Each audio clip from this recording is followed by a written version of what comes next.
Hello dear job aspirants. ये बहुत खुशी की बात है कि सीजीपीएससी द्वारा छत्तीसगढ़ वन सेवा संयुक्त परीक्षा भर्ती 2020 के लिए भर्ती विज्ञापन जारी कर दी गई है। सभी युवाओं को यह पता था कि ये भर्ती तो आने वाली है ना, बट कंफर्म नहीं थे। कुछ इसके रिलेटेड फैक्ट नोटिस भी यहाँ सर्कुलर हुए हमारे नेट में, है ना, सोशल मीडिया में। तो उन सबको छोड़ के फाइनली सीजीपीएससी ने अपनी तरफ से भर्ती विज्ञापन जो है वो जारी की है छत्तीसगढ़ वन सेवा संयुक्त भर्ती परीक्षा 2020 के लिए। आज हम उसी के संबंध में महत्वपूर्ण तिथियों, परीक्षा चरण और उसके संबंध में एडिशनल इन्फॉर्मेशन की चर्चा करने वाले हैं। तो ये एक वीडियो में आप वो सारी चीज़ें जो आपके काम की है इस एग्ज़ाम फॉर्म को भरने से पहले आपको पता होनी चाहिए, वो सब चीज़ें हम यहाँ डिस्कस करेंगे। तो अंत तक हमारे इस सेशन पर बने रहें, ठीक है। चलो तो देखते हैं, सबसे पहले इसके महत्वपूर्ण तिथि को हम लोग यहाँ डिस्कस करते हैं। कौन कौन से इंपॉर्टेंट डेट हैं ये ध्यान में रखना जरूरी है कि ऑनलाइन आवेदन करने की जो प्रारंभिक तिथि रखी गई है, स्टार्टिंग डेट जो है ऑनलाइन एप्लीकेशन के लिए वो है 16/6/2020, ठीक है, मध्याह्न 12 बजे से। तो 16 तारीख से फॉर्म जो है डलाना चालू हो जाएगा। ऑनलाइन फॉर्म जो है 16 तारीख से 16 जून से डलाना स्टार्ट हो जाएगा, ठीक है। और ऑनलाइन आवेदन करने की जो अंतिम तिथि रखी गई है वह है 15 जुलाई 2020 रात्रि 11:59 तक, ठीक है। तो ये भी याद रखना आपको बहुत ज़रूरी है कि इस दोनों डेट के बीच में आपको फॉर्म डाल देना है ना, एकदम स्टार्टिंग पे भी मत डालना। तो दोनों डेट के बीच में आप क्या करोगे, फॉर्म डाल दोगे। क्लियर है ना। चलो अब लिखित परीक्षा की जो तिथि है उसके लिए ये टेंटेटिव डेट जो बताया गया है, क्योंकि इसको मैं कंफर्म नहीं कह रहा हूँ अभी, वैसे देश के हालात तो बिल्कुल बहुत अच्छे नहीं है ना, तो फिर भी से इन्होंने अपना टेंटेटिव डेट दे के रखा है कि 20 सितंबर 2020 को एग्ज़ाम ले लिया जाएगा, ठीक है। यदि यह सही है तो अच्छी बात है, आप इसी के अकॉर्डिंग अपना स्ट्रेटजी बनाओगे, ठीक है। चलो तो ये लिखित परीक्षा की तिथि जारी कर दी गई है अभी से ही। क्लियर है ना। चलो अब ऑनलाइन आवेदन करते समय यदि कोई आपके फॉर्म में त्रुटि हो जाती है तो उसे सुधार करने के लिए भी आपको ऑप्शन दिया जाएगा। वो कब से कब तक दिया जाएगा तो उसको भी इन्होंने बताया कि 18 जुलाई 2020 से 24 जुलाई 2020 तक आप अपने ऑनलाइन एप्लीकेशन को सुधार सकते हो, मॉडिफिकेशन कर सकते हो, ठीक है ना। चलो तो ये जो है पूरा डाटा जो मैंने लिया है वो सीजीपीएससी के वेबसाइट से ही लिया है, ठीक है। तो आप वहाँ से क्रॉस चेक भी कर सकते हो यदि आपको ट्रस्ट नहीं हमारे पे तो, ठीक है ना। बट हम आपको हमेशा करेक्ट इन्फॉर्मेशन ही प्रोवाइड कराते हैं, नहीं तो हम इन्फॉर्मेशन प्रोवाइड कराते ही नहीं है। समझ रहे हो बात को, ठीक है। तो ये जो डेट है ये तो सभी समझ गए। अब इसके बाद जो काम की बात आती है कि भाई आखिर पोस्ट कौन कौन से हैं। फॉरेस्ट डिपार्टमेंट में जो अभी पोस्ट निकला है, ठीक है, जिसकी भर्ती सीजीपीएससी द्वारा होनी है, उसके लिए जो पोस्ट दिए गए हैं, पदों का विवरण हम लोग देखें तो 2 पोस्ट हैं जिसके लिए यह एग्ज़ाम लिया जाएगा, ठीक है। फर्स्ट जो है वो है सहायक वन संरक्षक और दूसरा है वन क्षेत्रपाल का, ठीक है ना। अब इसमें जो रिक्तियां हैं, कितने कितने पोस्ट यहाँ खाली हैं, कितने पोस्ट आपको मिलेंगी उसके बारे में थोड़ा देख लेते हैं। तो कुल रिक्तियां इस कॉलम में आप देखोगे, कुल रिक्तियां जो है वहाँ पे जनरल, एसटी, एससी, ओबीसी, इनके अलग अलग कॉलम बने हुए हैं। अनारक्षित, अनुसूचित जाति, अनुसूचित जनजाति, अन्य पिछड़ा वर्ग, इनके 4 कॉलम बने हुए हैं, ठीक है। तो इसी के अकॉर्डिंग हम लोग देखते हैं कि सहायक वन संरक्षक के लिए जनरल के लिए 8 पोस्ट है, अनुसूचित जाति हेतु 3, अनुसूचित जनजाति हेतु 6 और 2 बैकलॉग का भी पोस्ट है, मतलब टोटल 8 हो गए, ठीक है। अनुसूचित जनजाति के लिए 6 पोस्ट और 2 बैकलॉग का पोस्ट है, टोटल 8 पोस्ट है। और अन्य पिछड़ा वर्ग के लिए 2 पोस्ट है, ठीक है। तो सहायक वन संरक्षक का समझ आया कितने पोस्ट हैं। टोटल पोस्ट की बात करें तो टोटल पोस्ट यहाँ 19 है और 2 बैकलॉग का है, ठीक है। तो 19 और 2 21, टोटल 19 प्लस 2 बैकलॉग का ये पोस्ट है सहायक वन संरक्षक के लिए। इसके साथ ही साथ जो महिला अभ्यर्थी हैं उनको जो रिजर्वेशन प्राप्त होता है, तो इन्हीं में जो रिजर्वेशन प्राप्त होगा तो अनारक्षित के लिए 2 पोस्ट रखा गया है, ठीक है। महिलाओं हेतु आरक्षित है वो याद रखना, ठीक। और अनुसूचित जनजाति हेतु 2 पोस्ट है। तो महिलाओं हेतु ये दो पोस्ट जो आपको दिखाई दे रहे हैं अनारक्षित और अनुसूचित जनजाति हेतु हैं, ये रिजर्व है, ठीक है, फीमेल कैंडिडेट के लिए। क्लियर हुआ। चलो वन क्षेत्रपाल की बात करें तो दूसरा जो पोस्ट है वन क्षेत्रपाल का है, यहाँ वैकेंसी, नंबर ऑफ वैकेंसी जो है ज़्यादा है, ठीक है। तो इसको भी थोड़ा देखते हैं। अनारक्षित या जनरल के लिए 66 पोस्ट हैं, अनुसूचित जनजाति हेतु यहाँ 19 पोस्ट है और अनुसूचित जनजाति हेतु 50 पोस्ट है यहाँ, ठीक है। नंबर ऑफ पोस्ट यहाँ 50 है अनुसूचित जनजाति हेतु। अन्य पिछड़ा वर्ग के लिए 22 पदों को यहाँ रखा गया है, ठीक है। अब इसी में जो है महिलाओं हेतु आरक्षण भी दिया गया है। वो आरक्षण क्या क्या है देख लेते हैं। तो महिलाओं के लिए आरक्षित सीट जो रखी गई है वो अनारक्षित हेतु है 19, ठीक है। अनुसूचित जनजाति के लिए, सॉरी, अनुसूचित जाति के लिए है 5, अनुसूचित जनजाति के लिए है 15 और अन्य पिछड़ा वर्ग के लिए 6 पोस्ट महिलाओं हेतु आरक्षित रखा गया, ठीक है। चलो, तो अब कई कैंडिडेट को ये भी डाउट होता है कि ये क्या अलग पोस्ट है। तो याद रखना ये अलग पोस्ट नहीं है, ये जो टोटल पोस्ट था, कुल रिक्ति, उसी में से आरक्षित है महिलाओं के लिए, ध्यान रखना, उसी में से, ठीक है। अब यहाँ बात करें तो वन क्षेत्रपाल के लिए जो टोटल पोस्ट है, कुल पदों की जो संख्या है वह है 157, ठीक है। जब आप सहायक वन संरक्षक और वन क्षेत्रपाल को टोटल ऐड करते हैं तो कुल पद आपको मिल जाते हैं 178, ठीक है। कुल पदों की संख्या 178 है, ठीक है। इसके पेमेंट की बात करें, वेतन मैट्रिक्स की बात करें तो ये लेवल 12 का है। लेवल 12 सहायक वन संरक्षक जो पोस्ट है वो लेवल 12 वेतन मैट्रिक्स में आता है, ठीक है। जहां आपको पेमेंट जो है बताया गया है 56,100 रुपये, क्लियर है।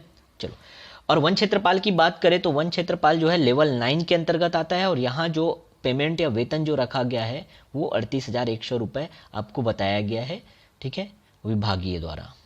क्लियर हुआ। चलो, यहाँ तक समझने के बाद अब आप अपना टारगेट बना सकते हो कि हम कौन से कैटेगरी के हैं या अनारक्षित वाले हैं, तो हमको कितना यहाँ पे टफ कंपटीशन है, ये सब आप अपना इवेल्युएट कर सकते हो, ठीक है ना। चलो, अब देखते हैं शैक्षणिक अर्हता की।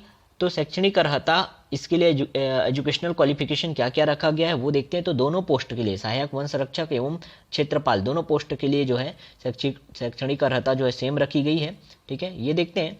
तो सबसे पहली बात तो हायर सेकेंडरी परीक्षा या समकक्ष होना जरूरी है, उत्तीर्ण होना जरूरी है, 12वीं पास होना जरूरी है। इसके लिए आपको जीव विज्ञान, भौतिक शास्त्र, रसायन शास्त्र में से कम एक विषय के साथ उत्तीर्ण होना जरूरी है, ठीक है।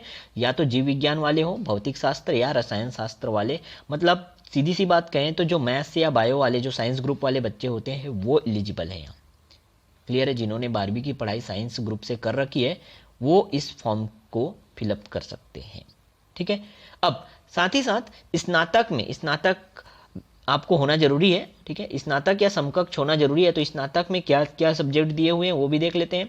तो कृषि, वनस्पति शास्त्र, कंप्यूटर अनुप्रयोग विज्ञान, पर्यावरण विज्ञान, वानिकी, भूविज्ञान, बागवानी, गणित, सांख्यिकी, भौतिकी, पशु विज्ञान, प्राणी शास्त्र में से कम एक विषय में उत्तीर्ण होना चाहिए आपको परीक्षा जो है स्नातक का, ठीक है। अब ये बीएससी जो करे होते हैं उन लोग तो जरूर गणित या भौतिकी इन सब में करे होते हैं, ठीक है। और जो बायोटेक बायो वाले होते हैं उन लोग के लिए भी है। मतलब सीधा सिंपल सा कहें तो जो बीएससी करे हैं वो तो फॉर्म डाल ही सकते हैं। अपना एक सब्जेक्ट देख लेना, एक सब्जेक्ट, इतना जो सब्जेक्ट आपको यहाँ मेंशन किया गया उसमें से एक सब्जेक्ट में आपको उत्तीर्ण होना जरूरी है, ठीक है, स्नातक के दौरान, ठीक। अब देखो, रहा बात इंजीनियरिंग या टेक्निकल स्टूडेंट के लिए, तो जो अभियांत्रिकी या तकनीकी की किसी भी शाखा, किसी भी ब्रांच में स्नातक लिए हैं, स्नातक हैं, ठीक है, जो ग्रेजुएट इंजीनियर है किसी भी ब्रांच में, वो सारे के सारे इस फॉर्म को फिलअप कर सकते हैं, ठीक है। अब इस एग्जाम के लिए जो क्वालिफिकेशन रखी गई है वो तो आपको समझ आ गया कि एजुकेशनल क्वालिफिकेशन क्या है, लेकिन इसके साथ साथ फिजिकल मेजरमेंट, ठीक है, ये भी बहुत जरूरी है, ठीक है। ये देख लेते हैं फिजिकल मेजरमेंट या शारीरिक मापदंड क्या होना चाहिए न्यूनतम, उसको भी यहाँ बताया गया है। इसको थोड़ा देखते हैं। तो ऊंचाई जो है अनारक्षित, अनुसूचित जाति एवं अन्य पिछड़ा वर्ग के लिए 163 सेंटीमीटर होना चाहिए। पुरुष कैंडिडेट के लिए, मेल कैंडिडेट के लिए 163 सेंटीमीटर ऊंचाई होनी चाहिए। किन किन वर्ग के लिए याद रखना, अनारक्षित, अनुसूचित जाति व अन्य पिछड़ा वर्ग के लिए 163 सेंटीमीटर पुरुष वर्ग तथा 150 सेंटीमीटर ऊंचाई जो है महिला वर्ग की होनी चाहिए, ठीक है। ये समझ आ गया। अब ऊंचाई जो है अनुसूचित जनजाति की बात करें तो अनुसूचित जनजाति के लिए ऊंचाई पुरुष वर्ग के लिए 152 सेंटीमीटर और महिला वर्ग के लिए 145 सेंटीमीटर रखा गया है। ठीक है। थर्ड जो है वो है सीना। सीना जो है 79 सेंटीमीटर होना चाहिए पुरुष वर्ग के लिए और महिला के लिए 74 सेंटीमीटर होना चाहिए। और जो है सीना एक्सटेंशन या ये जो सीना विस्तार है वो कम से कम 5 सेंटीमीटर का होना चाहिए। ये भी यहाँ पे रखा गया है पुरुष और महिला दोनों कैंडिडेट के लिए। ठीक है।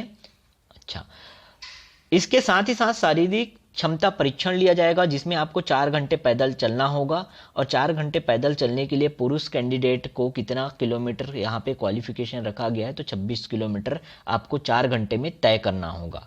ठीक है, यदि आप पुरुष कैंडिडेट हैं। इसी प्रकार महिला कैंडिडेट को 16 किलोमीटर तय करना पड़ेगा 4 घंटे में। तो इतना आपका ये हैबिट होना चाहिए। ठीक है, तो बहुत ही सिंपल सा है, फिजिकल भी बहुत टफ नहीं है इसका, है ना, ये आप सभी कर सकते हो। इसके साथ ही साथ देखें तो निर्धारित आयु सीमा जो है वो भी हम लोग डिस्कस करते हैं। देखो, दिनांक 1/1/2020 को न्यूनतम 21 वर्ष का होना ही चाहिए। जो कैंडिडेट इसको अप्लाई करना चाहते हैं, इस फॉर्म को फिलअप करना चाहते हैं, उनकी उम्र 21 वर्ष होनी चाहिए 1/1/2020 को और अधिकतम उम्र जो है 30 वर्ष होनी चाहिए। ठीक है।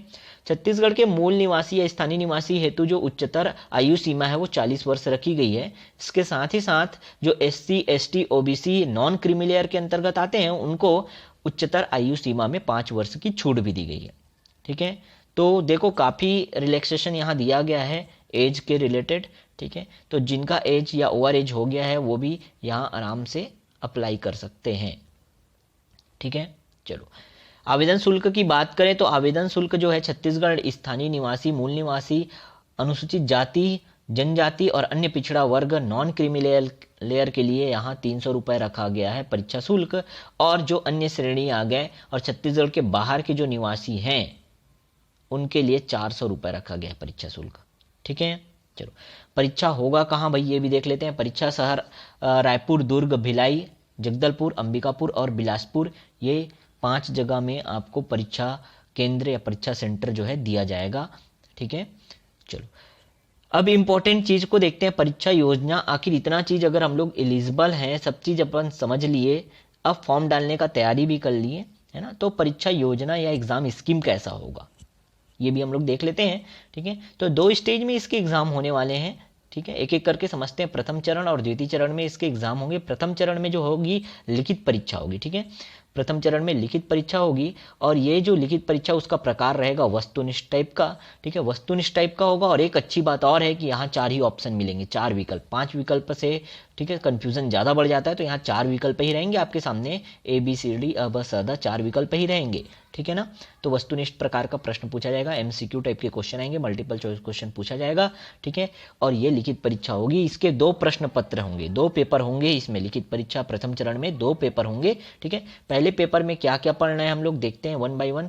ठीक है, तो प्रश्न पत्र जो पहला है उसमें आपको पढ़ना है सामान्य अध्ययन, भाषा में हमको पढ़ना है हिंदी, अंग्रेजी और छत्तीसगढ़ी।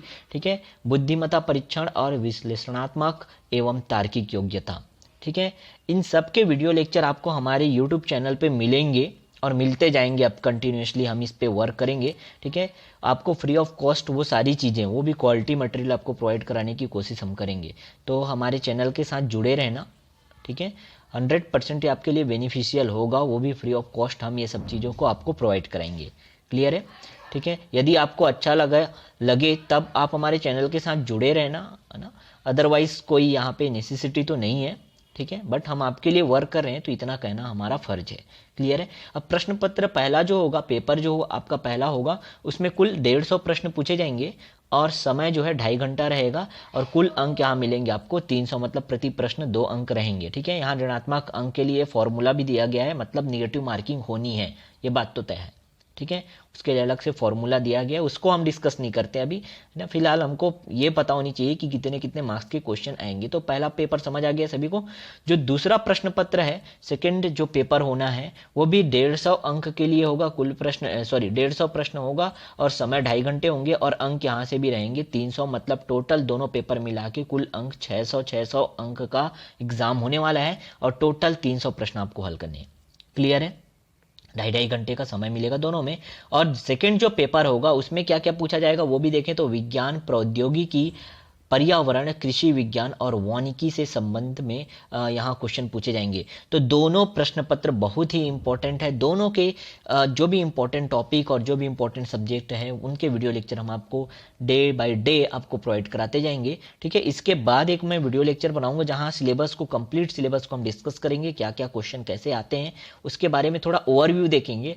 देन आफ्टर हम लोग आपको वीडियो लेक्चर प्रोवाइड कराना स्टार्ट कर देंगे, ठीक है। विज्ञान में फिजिक्स, केमिस्ट्री और बायो इसके क्वेश्चन पूछे जाएंगे, ठीक है। और प्रौद्योगिकी, पर्यावरण क्या क्या क्वेश्चन आएंगे, कैसे आएंगे, वो सब कोशिश करेंगे कि हम आप तक पहुंचा पाएं, ठीक है। तो हमारे चैनल को सब्सक्राइब जरूर कर लेना, बेल आइकन को प्रेस कर लेना ताकि जो भी हम लोग लेटेस्ट वीडियो अपलोड करें वो उसकी इंफॉर्मेशन आप तक पहुंच जाए, ठीक है।